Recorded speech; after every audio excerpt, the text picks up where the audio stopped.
Amardeep journey గురించి ఏం చెప్తారు బిగ్ బాస్లో?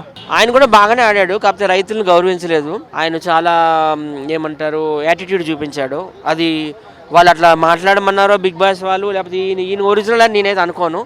సో ఎనీవే బిగ్ బాస్ ఇంత హైప్ అయింది, ఇంత రేటింగ్ వచ్చిందంటే బిగ్ బాస్ 6 ఎవరు చూడాలి అదంతా తెలుసు. 7 అంటే అందరూ చూశారు, టీవీలకు అతుక్కుపోయారు. సో వీళ్ళ ముగ్గురు క్రెడిట్, శివాజీ, తర్వాత రైతు బిడ్డ, తర్వాత అమర్దీప్ చౌదరి, వీళ్ళ ముగ్గురు హిట్ చేశారు, సూపర్ హిట్. మరి ఆయన అది ఒక షూటింగ్లో భాగం అనుకుంటున్నాను నేను. బయట అయితే నేను చాలాసార్లు కలిసాను, ఎందుకంటే నేను మల్లెమాలలో వేశాను, కలిసాను, ఆయనతో మాట్లాడాను. ఆయన కూడా మల్లెమాలలో అప్పుడప్పుడు చేస్తుండేవారు కొన్ని.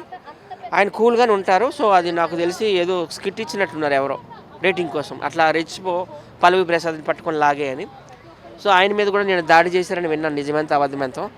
సో ఇదంతా ఒక షోలో భాగమేనండి. ఎందుకంటే పల్లవి ప్రశాంత్ విన్నర్ అని నాగార్జునలకు చెయ్యెత్తి ప్రకటించినప్పుడు కూడా పల్లవి ప్రశాంత్ విజయం చెందిన తర్వాత అమర్దీప్ క్లాప్స్ కూడా కొట్టాడు, కంగ్రాచులేషన్స్ అన్నాడు. అది కూడా చూడాలి అభిమానులు, పల్లవి ప్రశాంత్ అభిమానులు. అది వాళ్ళు ఎలా ఆడమంటే ఇలా ఆడతారు. సో ఆయన అయితే బయట మంచి వ్యక్తే, నాకు తెలిసి నేను కలిసాను కాబట్టి చెప్తున్నా. పల్లవి ప్రశాంత్ ఫ్యాన్స్ నిన్న బిగ్ బాస్ బయట అయితే చాలా రెచ్చిపోయి గీతూ కారు కానీ అమర్దీప్ కారు కానీ ఇలా కొంతమంది కార్స్ ధ్వంసం చేశారు, అలాగే ఆర్టీసీ బస్సును కూడా నాశనం చేశారు. దీని గురించి మీరేం చెప్తారు? అది చాలా దురదృష్టకరం. అలా ఎందుకు అయిందో నాకు తెలియదు. నిజంగా ఆ ఫ్యాన్సే చేశారో బయట వాళ్ళు ఎవరైనా వచ్చేసారో తెలియదు కదా. ఒకప్పుడు ఎన్టీఆర్ మీద చెప్పులు ఇసిరేరు అన్నారు ఆ రోజుల్లో, 95 ఆ టైంలో. ఎన్టీఆర్ మీద తెలుగుదేశం వాళ్ళు ఎందుకు చెప్పులు ఇస్తారు, ఎవరో అవుట్ సైడర్స్ వచ్చి ఇసిరారు, రౌడీలు. అట్లానే జరిగి ఉంటుంది, రౌడీ మొక్కలు ఎవరో చేసి ఉంటారు. కానీ పల్లవి ప్రశాంత్ ఫ్యాన్స్ చేస్తారంటే నేనైతే నమ్మను. పల్లవి ప్రశాంత్ ఫ్యూచర్ ఏ విధంగా ఉండాలని మీరు తనకు విషయం చెప్పాలనుకుంటున్నారు? ఆయన కూడా సినిమాల్లోకి రావాలి. ఆయన కూడా అందగాడే కదా, నల్లకృష్ణుడు. సో ఆయన కూడా ఒక రజనీకాంత్ లాగా అందంగా ఉంటారు కాబట్టి కలర్లో ఏముంది, ఆయన కూడా మంచి అవకాశాలు రావాలి, ఇండస్ట్రీలో మంచి హీరోగా రాణించాలని నేను కోరుకుంటున్నాను. నెక్స్ట్ బిగ్ బాస్ 8లో మా ఫ్రెండ్ ఉప్పల్ వాళ్ళకి కూడా అవకాశం ఇవ్వాలండి. ఆయన వచ్చాడంటే బిగ్ బాస్లోకి మీ రేటింగ్ ఎక్కడికో వెళ్ళిపోతుంది.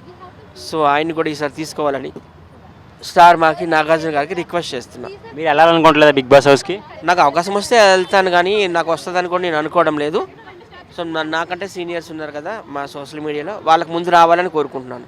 ఉప్పల్ వాళ్ళకి వస్తే నన్ను నెలగా లోపలికి తీసుకెళ్తారు కదా మా ఫ్రెండ్ అని చెప్పి. నాకైతే అట్లాంటి కోరికలు ఏం ఆశలు లేవు. వస్తే వెళ్తాను, వస్తుందని కూడా నేను అనుకోవడం లేదు. ఎందుకంటే నాకంటే తోపులు చాలామంది ఉన్నారు సోషల్ మీడియాలో. 15 lakhs తీసుకుని వెళ్ళిపోయారు కదా, సో దాని గురించి మీరేం చెప్తారు? చాలా మంచి పని చేశాడు. ముందుకుండానే ఆయనకి ఇన్ఫర్మేషన్ వచ్చేసింది, ఆయనకి పెద్దగా ఓట్లు పడలేదని. సో ఆ 15 లక్షలే దక్కాయి కదా. వీక్లీ 2 లక్షలు వచ్చిందట ఆయనకి.